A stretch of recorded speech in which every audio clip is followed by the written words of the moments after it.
ಓಂ ಶಾಂತಿ. ಮುರಳಿಯ ದಿನಾಂಕ 11/2/2022. मीठे बच्चे, माया की बीमारी से छूटने के लिए ज्ञान और योग का एप्पल रोज खाते रहो. ಮಧುರ ಮಕ್ಕಳೇ, ಮಾಯೆಯ ರೋಗದಿಂದ ಮುಕ್ತ ಆಗುವುದಕ್ಕಾಗಿ ಜ್ಞಾನ ಮತ್ತು ಯೋಗದ ಸೇಬನ್ನು ಪ್ರತಿದಿನ ಸೇವನೆ ಮಾಡಿರಿ. प्रश्न: कर्मातीत अवस्था में जाने का पुरुषार्थ क्या है? कर्मातीತ ಅವಸ್ಥೆಗೆ ಹೋಗುವ पुरुषार्थ ಯಾವುದಾಗಿದೆ? ऐसा अभ्यास करो जो बुद्धि में सिवाय बाप के और कोई की याद न रहे. अंतमति सोगति. जब ऐसी अवस्था हो जो बुद्धि में कोई भी याद न रहे, तब सदा हर्षित भी रहेंगे और कर्मातीत अवस्था को भी पालेंगे. तुम्हारा पुरुषार्थ है आत्मा अभिमानी बनने का. ಈ ಥರ ಅಭ್ಯಾಸ ಮಾಡಿರಿ. ಕೊನೆ ಸಮಯದಲ್ಲಿ, ದೇಹ ಬಿಡುವ ಸಮಯದಲ್ಲಿ ತಂದೆಯ ವಿನಃ ಅನ್ಯರ ನೆನಪು ಬರಬಾರದು. ಆಗ ನೀವು ಹರ್ಷಿತ ಆಗಿ ಇರುವಿರಿ ಮತ್ತು ಕರ್ಮಾತೀತ ಅವಸ್ಥೆಗೆ ತಲುಪುವಿರಿ. ನಿಮ್ಮ ಪುರುಷಾರ್ಥ ಆಗಿದೆ ಆತ್ಮ ಅಭಿಮಾನಿ ಆಗುವುದು. आत्मा आत्मा को देखे, आत्मा से बात करे तो खुशी होती रहेगी. ಆತ್ಮ ಆಗಿ ಆತ್ಮರನ್ನ ನೋಡಿರಿ, ಆತ್ಮರ ಜೊತೆಗೆ ಮಾತಾಡಿರಿ. ಆಗ ನಿಮಗೆ ಆಂತರಿಕವಾಗಿ ಖುಷಿಯ ಅನುಭವ ಆಗುವುದು. ಸ್ಥಿತಿ ಅಚಲ್ ಹೋ ಜಾಯೆ. ನಿಮ್ಮ ಸ್ಥಿತಿಯು ಅಚಲ ಆಗುವುದು. गीत. तुम ही हो माता, पिता तुम ही हो. ओम शांति. गायन तो यथार्थ है, क्योंकि सारी सृष्टि का रचयिता और फिर जिन द्वारा रचना करते हैं उसको ही कहा जाता है माता पिता. ತಂದೆ ನೀನು ತಾಯಿ ನೀನು ಎಂಬ ಗಾಯನ ಏನಿದೆ ಅದು ಯಥಾರ್ಥವಾಗಿದೆ. ಯಾಕೆ ಅಂದರೆ ಸಂಗಮ ಯುಗದಲ್ಲಿ ಸೃಷ್ಟಿಯ ರಚಯಿತನಾದ ತಂದೆ ಈ ಬ್ರಹ್ಮತಾಯಿಯ ಮೂಲಕ ನಮ್ಮನ್ನು ರಚನೆ ಮಾಡ್ತಾರೆ, ಹೊಸ ಜಗತ್ತಿನ ರಚನೆ ಮಾಡ್ತಾರೆ. ಆ ಕಾರಣದಿಂದ ಇವರೇ ಮಾತಾ ಪಿತಾ ಆಗಿದ್ದಾರೆ. ಶಿವಬಾಬಾ ತಂದೆ, ಬ್ರಹ್ಮ ಬಾಬಾ ತಾಯಿಯಾಗಿದ್ದಾರೆ. रचता कोई भी साकार व आकार को नहीं कहा जाता. रचता एक निराकार को ही कहा जाता है.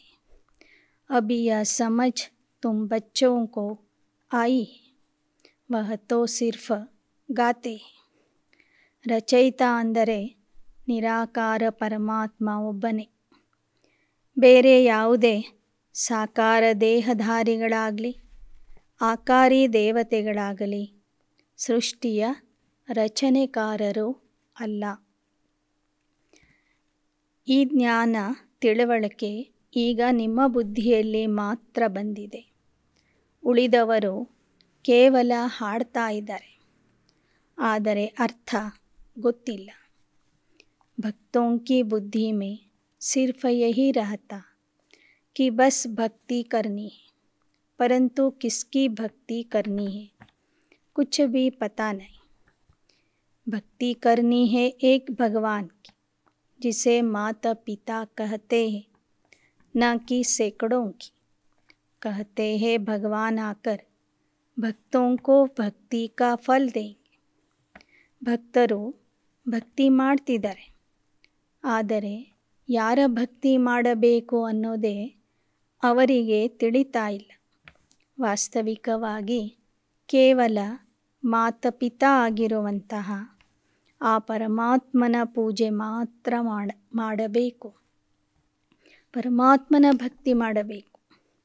कहते हैं भगवान आकर भक्तों को भक्ति का फल देते, फल अथवा वर्षा एक ही बात है.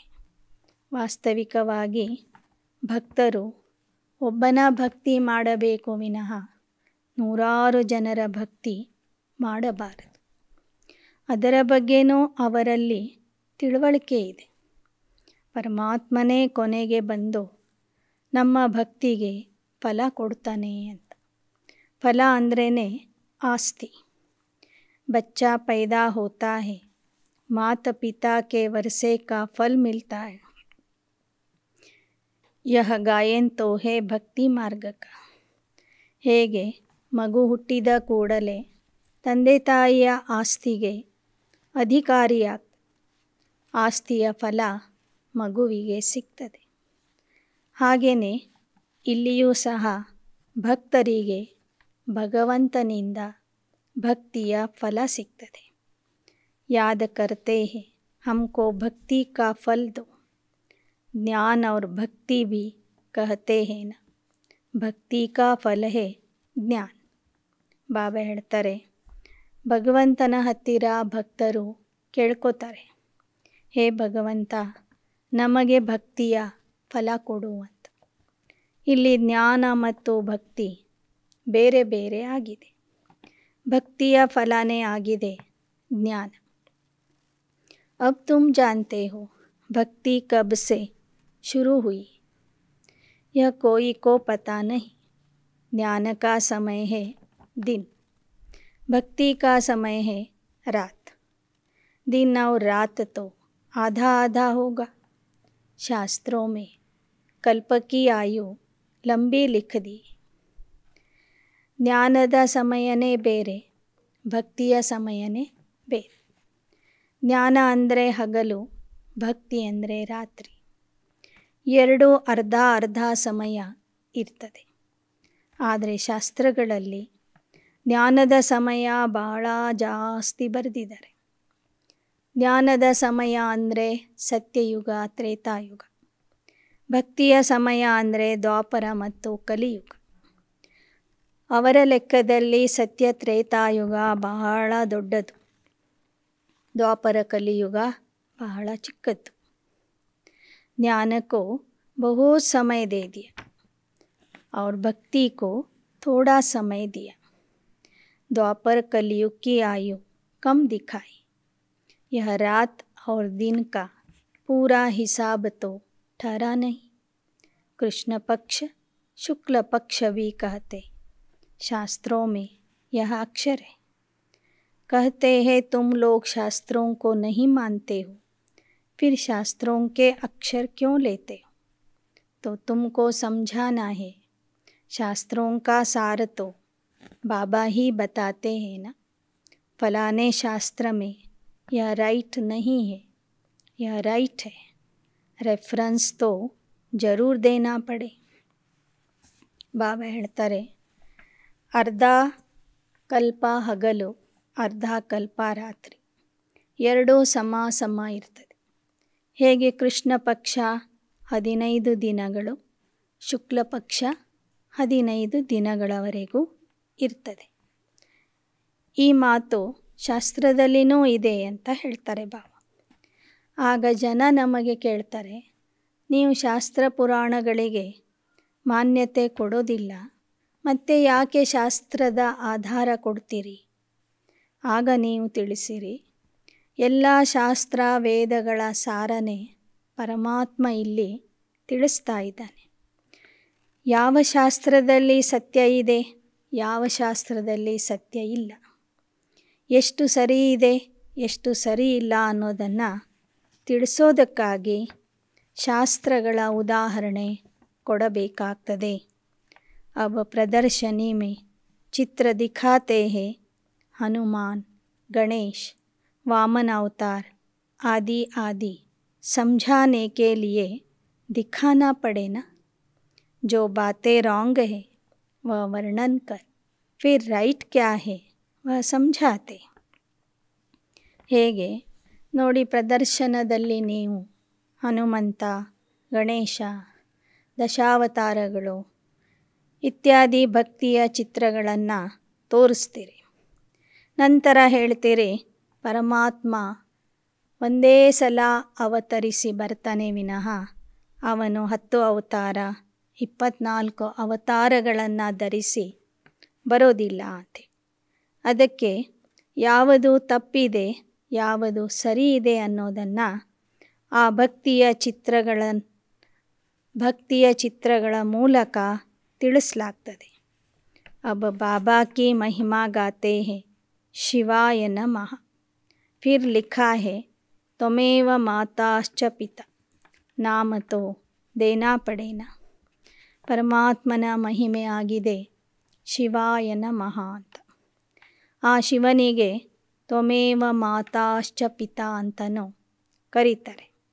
ಆದರೆ ಅವನ ಹೆಸರೇ ಸದಾಶಿವ ಅನ್ನೋದು ಆಗಿದೆ ಅಂತ ಭಕ್ತರಿಗೆ ಗೊತ್ತಿಲ್ಲ. ಪತಾ ನಹಿ ಕಿ ಹಮಾರಾ ಬಾಪ್ ಕೌನ್ ಹೈ. कहते हैं ओ गॉड फादर, बुद्धि उधर जाती. मनुष्य प्रार्थना करते हैं तो जानते हैं परमपिता परमात्मा परलोक में निवास करते. ब्रह्मा विष्णु शंकर को याद करेंगे तो बुद्धि सूक्ष्म वतन में जाएगी. ಬಾಬಾ ಹೇಳ್ತಾರೆ, ಓ ಗಾಡ್ ಫಾದರ್, ಪರಮಾತ್ಮ ಅಂತ ನೆನಪು ಮಾಡುವಾಗ ಮನುಷ್ಯರ ಬುದ್ಧಿ ಮೇಲಕ್ಕೆ ಹೋಗ್ತದೆ. ಇನ್ನು ಬ್ರಹ್ಮ ವಿಷ್ಣು ಶಂಕರರನ್ನು ನೆನಪು ಮಾಡುವಾಗ ಮನುಷ್ಯರ ಬುದ್ಧಿ ಸೂಕ್ಷ್ಮ ವತನದ ಕಡೆಗೆ ಹೋಗ್ತದೆ. ಪರಮಾತ್ಮನ ನೆನಪು ಮಾಡುವಾಗ ಆ ಪರಲೋಕ ಅಥವಾ ಪರಮಧಾಮದ ಕಡೆಗೆ ಬುದ್ಧಿ ಹೋಗ್ತದೆ. ऐसे ಫಸ್ಟ್ ಸೆಕೆಂಡ್ ಫಿರ್ ಥರ್ಡ್ ಫ್ಲೋರ್. ಹೀಗೆ ಮೊದಲನೇ ಅಂತಸ್ತು, ಎರಡನೇ ಅಂತಸ್ತು, ಮೂರನೇ ಅಂತಸ್ತು ಇದೆ. 3 ಲೋಕಗಳಿವೆ. ಅಬ್ ಮುಖ್ಯ ಬಾತ್ ಹೇ ಬಾಪ್ ಕೋ ಭೂಲೆ. ಆದರೆ ಮುಖ್ಯವಾಗಿ ಎಲ್ಲರೂ ತಂದೆಯನ್ನು ಮರೆತಿದ್ದಾರೆ. ಬಾಪ್ ಆಕರ್ ಉಲ್ಹನಾ ದೇತೆ ತುಮ್ನೆ ಹಮಾರಿ ಕಿತನಿ ಗ್ಲಾನಿ ಕಿ ಹೈ. जो सर्व का सद्गति देने वाला है उनकी फिर सर्व ने बैठ ग्लानी की है. ಈಗ ಬಾಬಾ ಸಂಗಮ ಯುಗದಲ್ಲಿ ಬಂದು ತಕರಾರು ಮಾಡ್ತಾ ಇದ್ದಾರೆ. ಕೇಳ್ತಾ ಇದ್ದಾರೆ ಮಕ್ಕಳಿಗೆ, ನಾನು ಸರ್ವರ ಸದ್ಗತಿ ದಾತ, ನನ್ನನ್ನೇ ನೀವು ಎಷ್ಟೊಂದು ಗ್ಲಾನಿ ಮಾಡಿದ್ದೀರಿ. ಭಗವಾನ ವಾಚ್ಯ ಹೇನ ಯದಾ ಯದಾ ಹಿ ಧರ್ಮಸ್ಯ ಗ್ಲಾನಿರ್ಭವತಿ ಭಾರತ ಅಭ್ಯುತ್ಥಾನಾಂ ಅಧರ್ಮಸ್ಯ ತದಾತ್ಮಾನಾಂ ಸೃಜಾಮ್ಯಹಂ.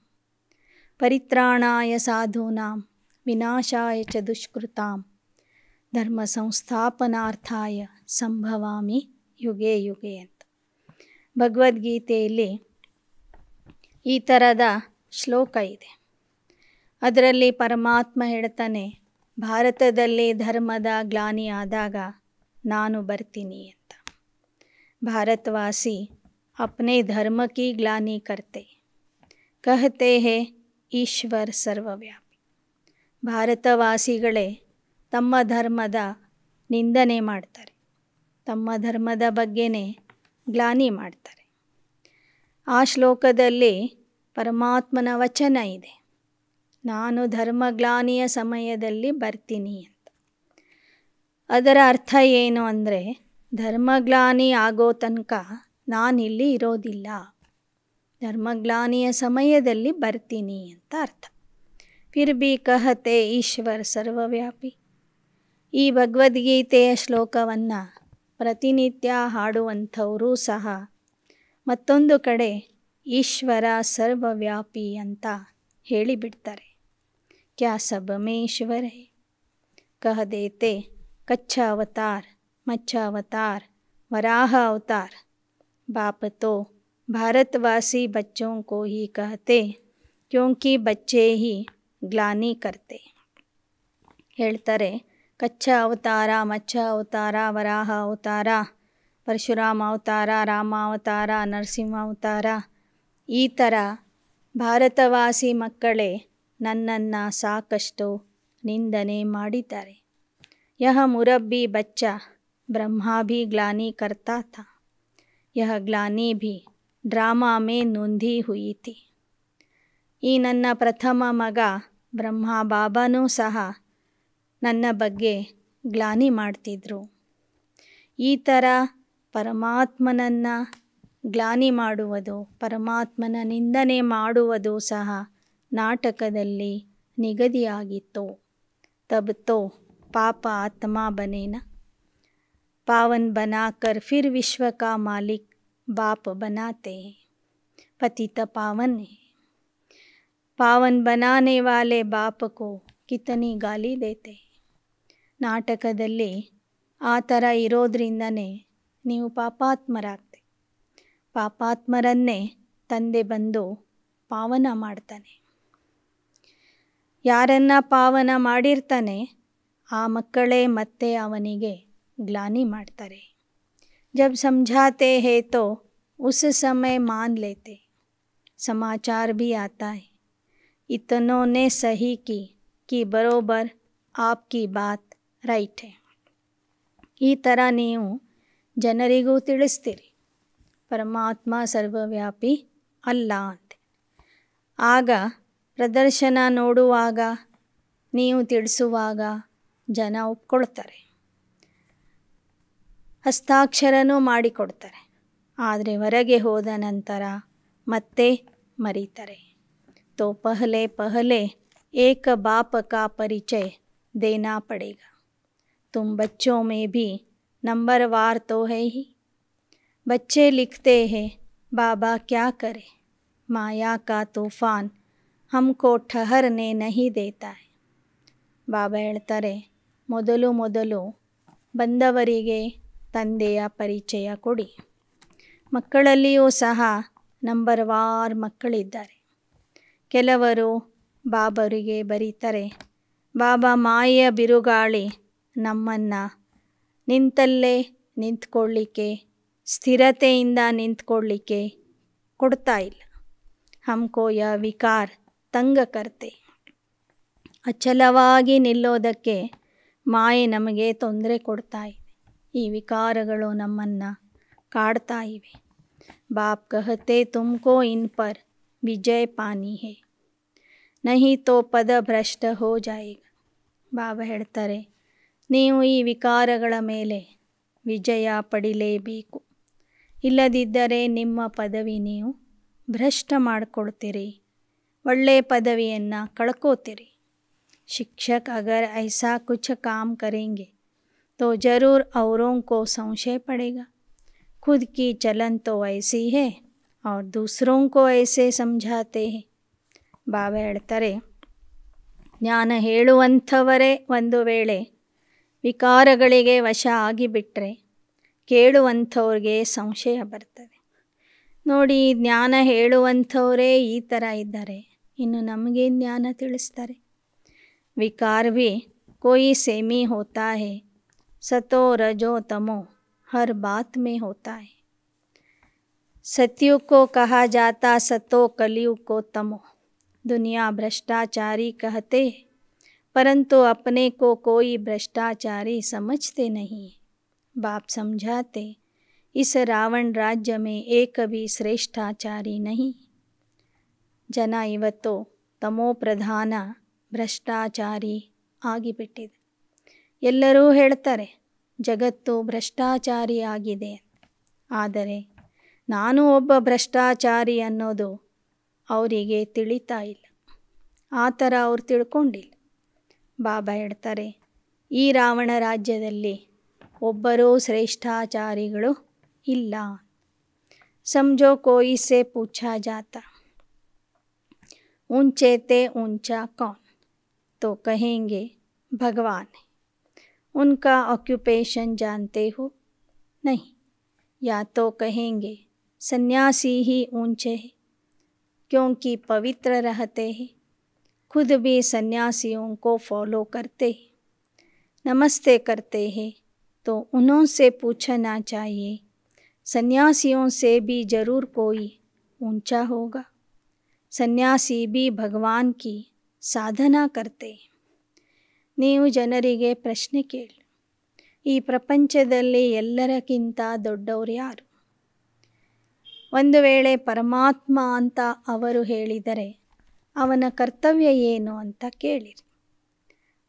ಆ ಪರಮಾತ್ಮನ ಕರ್ತವ್ಯದ ಬಗ್ಗೆ ಯಾರಿಗೂ ಗೊತ್ತಿಲ್ಲ. ಇನ್ನು ಕೆಲವರು ಸನ್ಯಾಸಿಗಳೇ ದೊಡ್ಡವರು ಅಂತಲೂ ಹೇಳಬಹುದು. ಯಾಕೆಂದರೆ ಸನ್ಯಾಸಿಗಳು ಪವಿತ್ರವಾಗಿ ಇರ್ತಾರೆ. ಆದರೆ ಆ ಸನ್ಯಾಸಿಗಳು ಸಹ ಸಾಧನೆ ಮಾಡ್ತಾ ಇದ್ದಾರೆ, ಭಗವಂತನನ್ನು ನೆನಪು ಮಾಡ್ತಾ ಇದ್ದಾರೆ ಅಂದಮೇಲೆ ಭಗವಂತ ಪರಮಾತ್ಮ ಅವರಿಗಿಂತ ಮೇಲೆ ಇದ್ದಾನೆ ಅಂತ ಅರ್ಥ. ಆಜ್ಕಲ್ ತೋ ಚಿತ್ರ भी बहुत बनाए, सबसे ऊंचा परमात्मा को रखते, अब राम व कृष्ण के आगे ಶಿವಲಿಂಗ ರಖನ ಯಹ ಬಿ ಬಡಾಯಿ. ನೀವು ಚಿತ್ರಗಳಲ್ಲಿ ನೋಡ್ತೀರಿ, ಎಲ್ಲ ದೇವಾತ್ಮರ ಮುಂದೆನೂ ಒಂದೊಂದು ಶಿವಲಿಂಗ ಇಟ್ಟಿರ್ತಾರೆ. ರಾಮನು ಶಿವಲಿಂಗದ ಪೂಜೆ ಮಾಡ್ತಾನೆ, ಕೃಷ್ಣನು ಶಿವಲಿಂಗದ ಪೂಜೆ ಮಾಡ್ತಾನೆ, ಅನೇಕ ಗುರುಗಳು ಸಹ ಶಿವಲಿಂಗದ ಪೂಜೆ ಮಾಡ್ತಾರೆ ಅಂತ ನೀವು ತೋರಿಸ್ತೀರಿ. ಅಂದರೆ ಇವರೆಲ್ಲರಿಗಿಂತ ಪರಮಾತ್ಮ ದೊಡ್ಡವನು, ಮೇಲೆ ಇರೋನು ಅನ್ನೋದು ಅಲ್ಲಿ ಸ್ಪಷ್ಟವಾಗ್ತದೆ. ವಾಸ್ತವಿಕವಾಗಿ ರಾಮ ಕೃಷ್ಣ ಅವರ ರಾಜ್ಯದಲ್ಲಿ ಇರುವಾಗ ಅವರು ಶಿವನ ಪೂಜೆ ಮಾಡೋದಿಲ್ಲ. ಆದರೆ ರಾಮ ಕೃಷ್ಣ ಇತ್ಯಾದಿ ದೇವತೆಗಳಕ್ಕಿಂತನೂ ಮೇಲೆ ಇರುವಂಥ ಶಕ್ತಿ ಆ ಶಿವ ಆಗಿದ್ದಾನೆ, ಪರಮಾತ್ಮ ಆಗಿದ್ದಾನೆ ಅನ್ನೋದನ್ನು ತೋರಿಸೋದಕ್ಕಾಗಿ ಅಂಥ ಚಿತ್ರಗಳನ್ನು ಮಾಡಿದ್ದೇವೆ. ವಹ ಖುದ್ ಹಿ ರಾಜ್ಯ ಕರ್ತೆ ಹೇ, ಜಬ್ ಪತೀತ ಬಂತೆ ಹೇ ತಬ್ ಪೂಜನೆ ಲಗ್ತೆ, ಊಂಚತೆ ಊಂಚ ನಿರಾಕಾರ ಪರಮಾತ್ಮಕು. ರಾಮ ಕೃಷ್ಣ ಅವರ ರಾಜ್ಯದಲ್ಲಿ ಪಾವನ ಆಗಿರ್ತಾರೆ, ಅವರೇ ಸ್ವತಃ ರಾಜ್ಯ ಆಳ್ತಾರೆ. ಪತಿತ ಆದಾಗ ಅವರು ಪರಮಾತ್ಮನ ಪೂಜೆ ಮಾಡ್ತಾರೆ. ಅಬ್ ಸರ್ವಕಾ ಸದ್ಗತಿ ದಾತ, ಪತಿತ ಪಾವನ್ ಸಬ್ಕಾ ಲಿಬ್ರೇಟರ್, अपने साथ सबको ले जाएंगे, तुम जानते हो वह हमारा बाप है, हम इस समय बीमार हैं, ज्ञान से एवर हेल्दी एवर वेल्दी बन जाते. ಈಗ ಪತಿತ ಪಾವನ ಸದ್ಗತಿ ದಾತ ಮುಕ್ತಿದಾತ ಬಂದು ನಮ್ಮನ್ನು ಜೊತೆಗೆ ಕರ್ಕೊಂಡು ಹೋಗ್ತಾನೆ. ಈ ಸಮಯದಲ್ಲಿ ಎಲ್ಲ ಆತ್ಮರು ರೋಗಿಗಳು ಆಗಿದ್ದಾರೆ. ಪರಮಾತ್ಮನ ಜ್ಞಾನ ಮತ್ತು ಯೋಗದಿಂದ ಎಲ್ಲ ಆತ್ಮರು ನಿರೋಗಿಗಳು ಮತ್ತು ಐಶ್ವರ್ಯವಂತರು ಆಗ್ತಾರೆ. ಮಾಯಾನೆ सबको बीमार बना दिया है, कहते हैं रोज़ एक एप्पल खाओ तो एवर हेल्दी बन जाएंगे, यह तो तुम प्रैक्टिकल देख रहे हो. ಲೌಕಿಕದಲ್ಲಿ ಹೇಳ್ತಾರೆ, ಪ್ರತಿದಿನ ಒಂದು ಸೇಬು ಹಣ್ಣನ್ನು ತಿಂದರೆ ಮನುಷ್ಯ ನಿರೋಗಿಯಾಗಿ ಇರ್ತಾನೆ ಅಂತ. ಈಗ ಬಾಬಾ ಹೇಳ್ತಾರೆ, ಪರಮಾತ್ಮನ ನೆನಪೇ ಸೇಬು ಹಣ್ಣು ಆಗಿದೆ.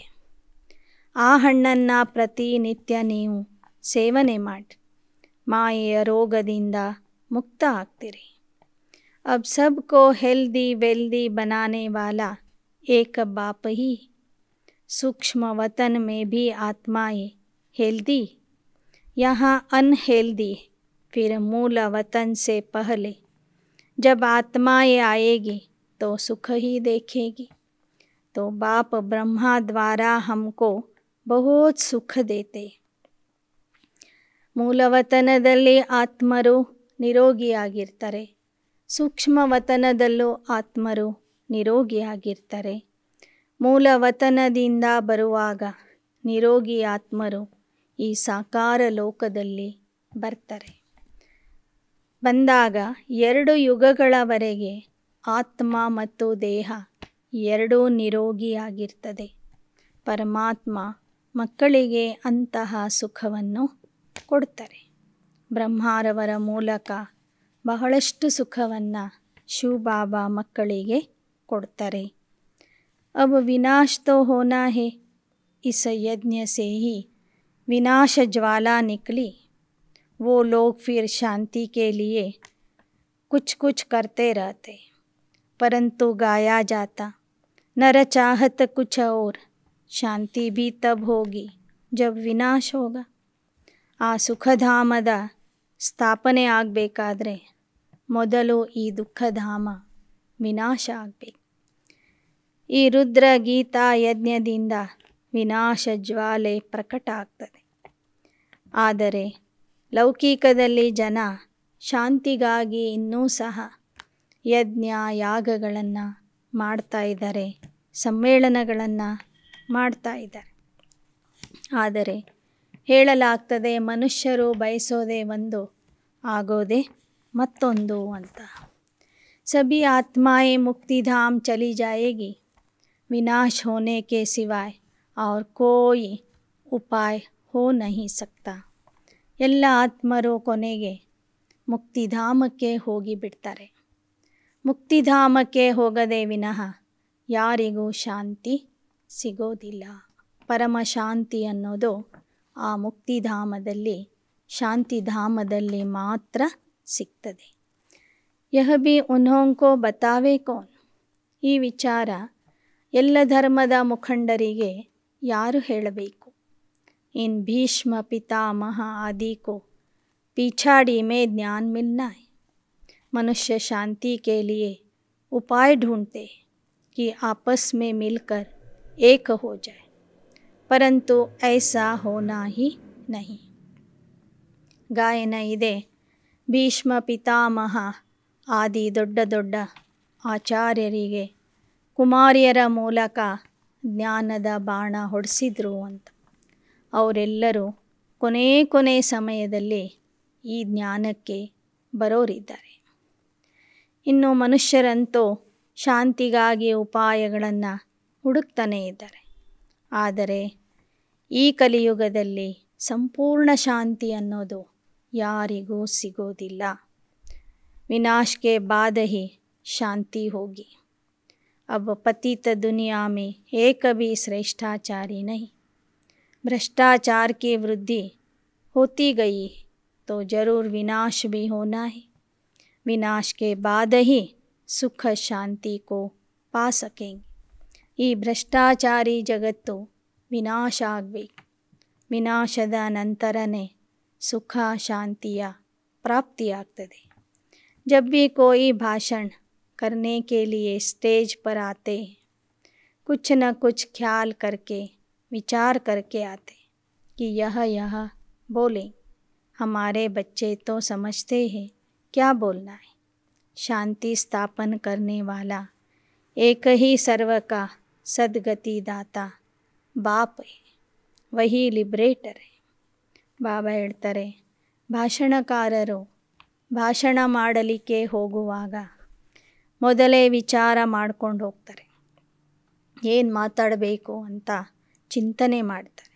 ಆದರೆ ಬಾಬಾ ಹೇಳ್ತಾರೆ, ನನ್ನ ಮಕ್ಕಳು ಯಾವ ಸಮಯದಲ್ಲಿ ಕರೆದ್ರೂ ಸಹ ಹೋಗಿ ಭಾಷಣ ಮಾಡ್ತಾರೆ. ಶಾಂತಿಯ ಸ್ಥಾಪಕ ಯಾರು, ಸರ್ವರ ಸದ್ಗತಿ ದಾತ ಯಾರು ಅಂತ ನೀವು ಜನರಿಗೆ ತಿಳಿಸ್ತೀರಿ. यह समय है सबको वापस ले जाने का.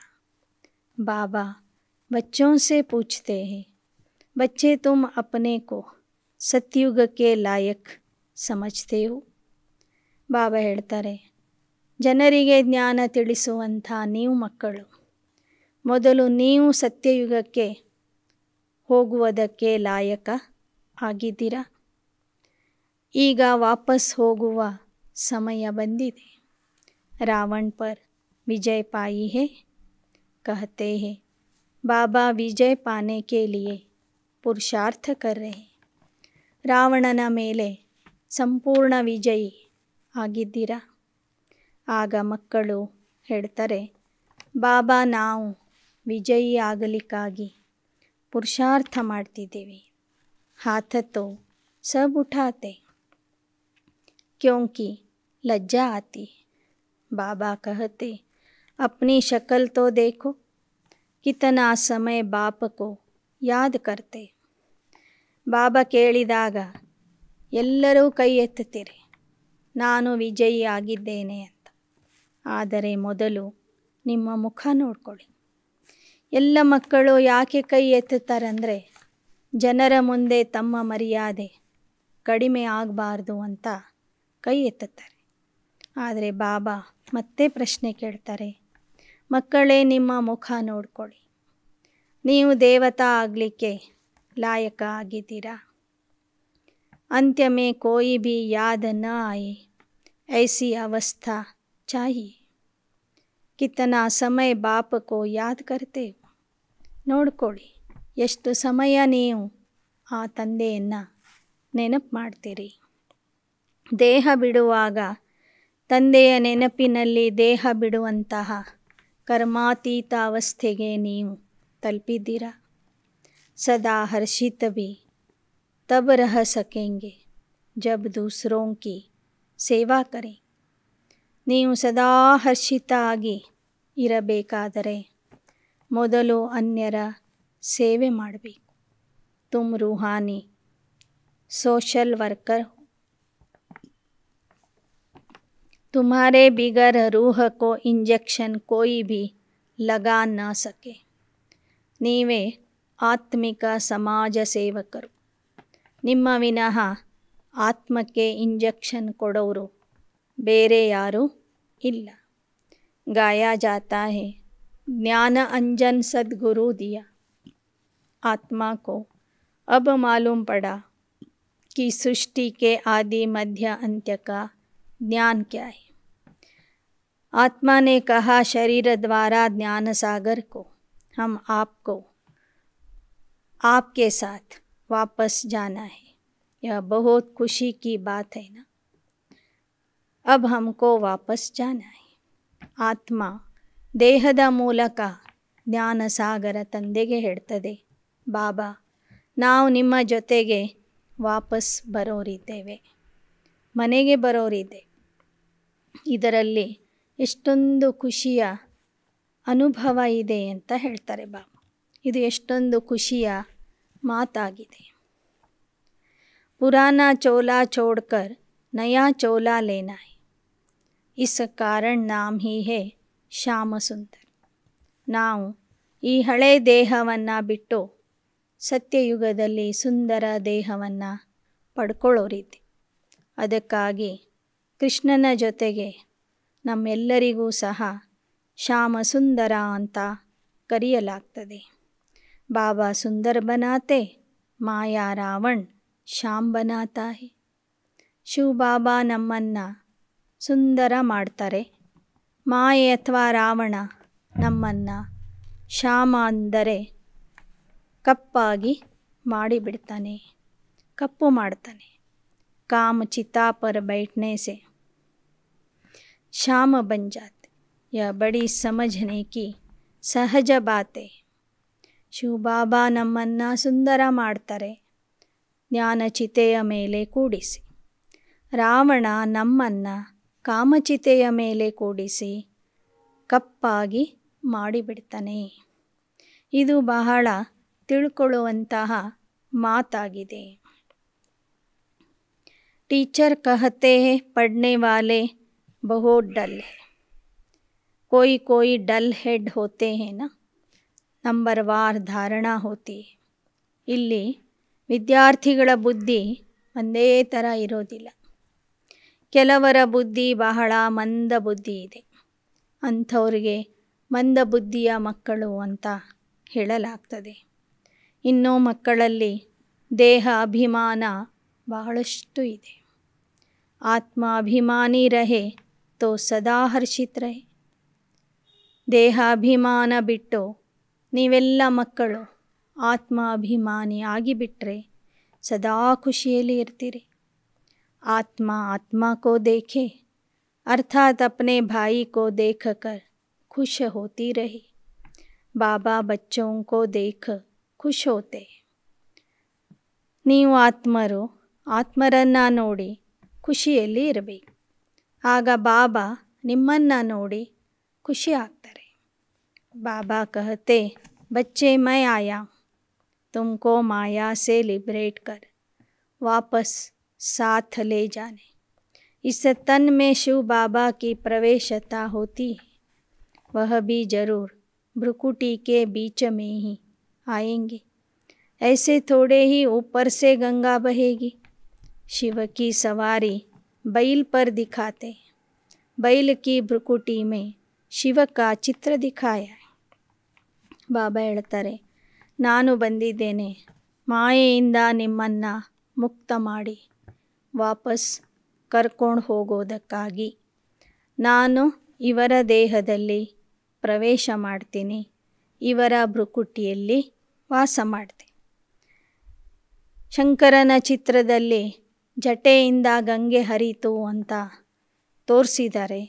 ಆ ಥರ ನಾನು ಇವರ ತಲೆಯ ಮೇಲೆ ಕುಳಿತು ಜ್ಞಾನಗಂಗೆಯನ್ನು ಹರಿಸೋದಿಲ್ಲ. ಇವರ ಭ್ರುಕುಟಿಯಲ್ಲಿ ಕುಳಿತು ಇವರ ಮುಖದಿಂದ ಮಾತಾಡ್ತೀನಿ, ಜ್ಞಾನವನ್ನು ತಿಳಿಸ್ತೀನಿ.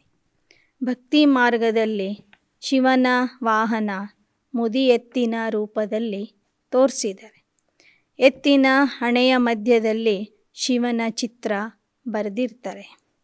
ಯಾಕೆ ಅಂದರೆ ಈ ಬ್ರಹ್ಮ ತಂದೆಯ ಭ್ರುಕುಟಿಯ ಮಧ್ಯದಲ್ಲಿ ಶಿವ ಬಾಬಾ ಬಂದು ಕೂತ್ಕೊಳ್ತಾರೆ.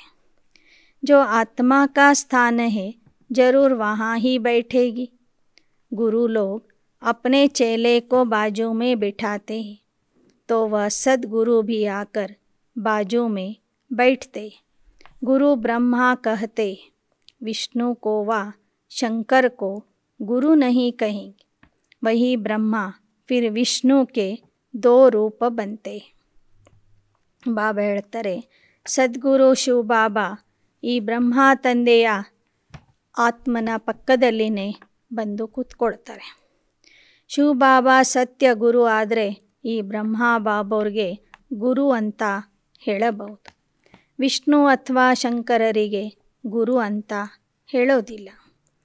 ಈ ಬ್ರಹ್ಮನೇ ಮುಂದೆ ವಿಷ್ಣು ಆಗ್ತಾರೆ.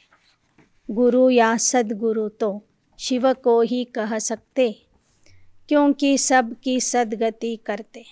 ಎಲ್ಲರಿಗೂ ಗುರು ಅಥವಾ ಸತ್ಯಗುರು ಪರಮಾತ್ಮ ಒಬ್ಬನಿಗೆ ಮಾತ್ರ ಹೇಳಬಹುದು. ಯಾಕೆ ಅಂದರೆ ಅವನು ಸರ್ವರ ಸದ್ಗತಿ ದಾತ ಆಗಿದ್ದಾನೆ. ऊंचते ऊंच फिर भी भगवान है. कितना अच्छी रीति समझाया जाता. अच्छा मीठे मीठे सिक्की लदे बच्चों प्रति मात पिता बाप दादा का याद प्यार और गुड मॉर्निंग. रूहानी बाप की रूहानी बच्चों को नमस्ते.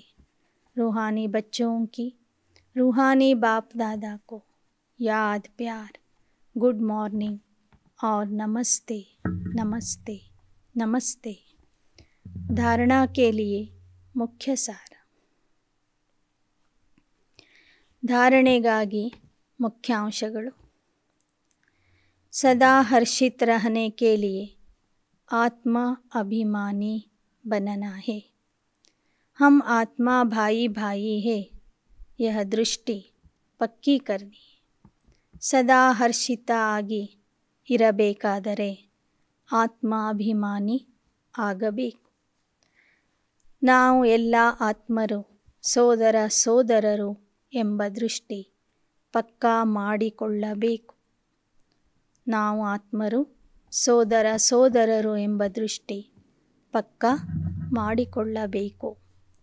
ಎರಡನೇ, रूहानी सोशल वर्कर बन. आत्मा को ज्ञान का इंजेक्शन लगाना है. सबकी रूहानी ಸೇವಾ करनी. ಆತ್ಮಿಕ ಸಮಾಜ ಸೇವಕ ಆಗಿ ಆತ್ಮರಿಗೆ ಜ್ಞಾನದ ಇಂಜೆಕ್ಷನ್ನನ್ನು ಕೊಡಬೇಕು. ಸರ್ವರ ಸೇವೆ ಮಾಡಬೇಕು. ಸರ್ವರ ಆತ್ಮಿಕ ಸೇವೆ ಮಾಡಬೇಕು. वरदान. संतुष्टता के आधार पर दुआएं देने और लेने वाले सहज ಪುರುಷಾರ್ಥಿ ಭವ.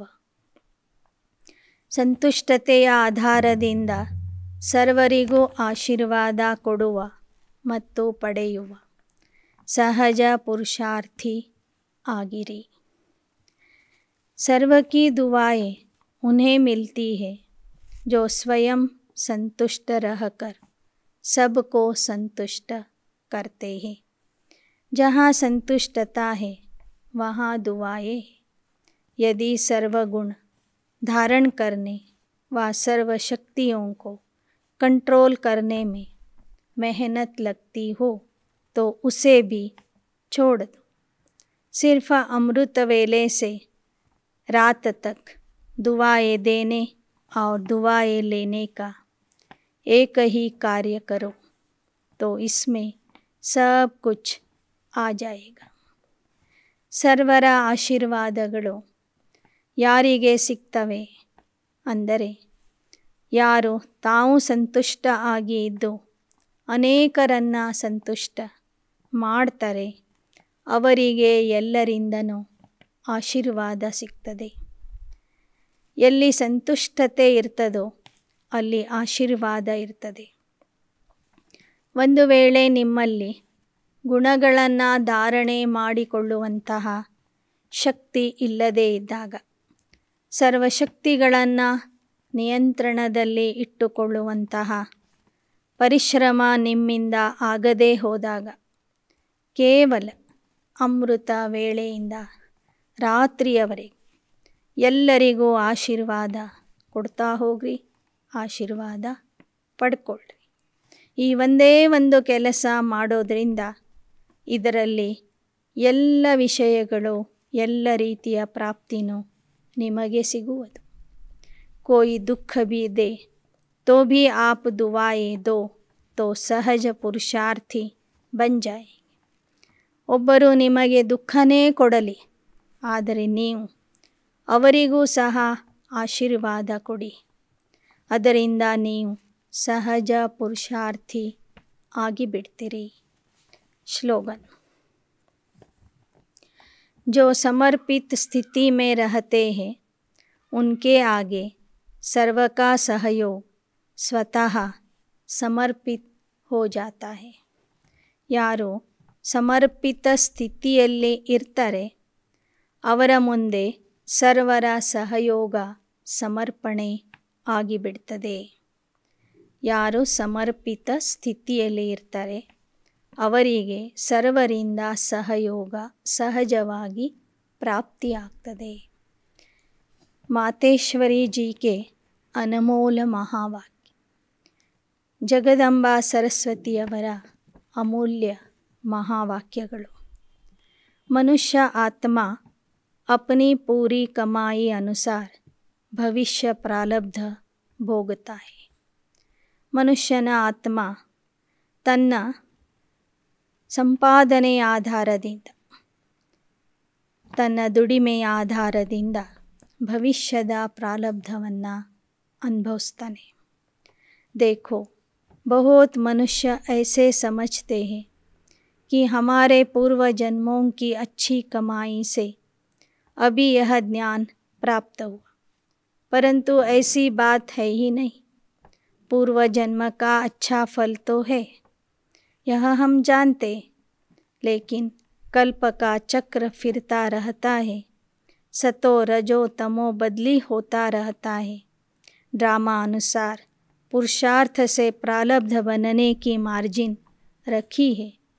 तब तो वहाँ सत्ययुग में कोई राजा रानी, कोई दासी, कोई ಪ್ರಜಾಪದ ಪಾತೆ.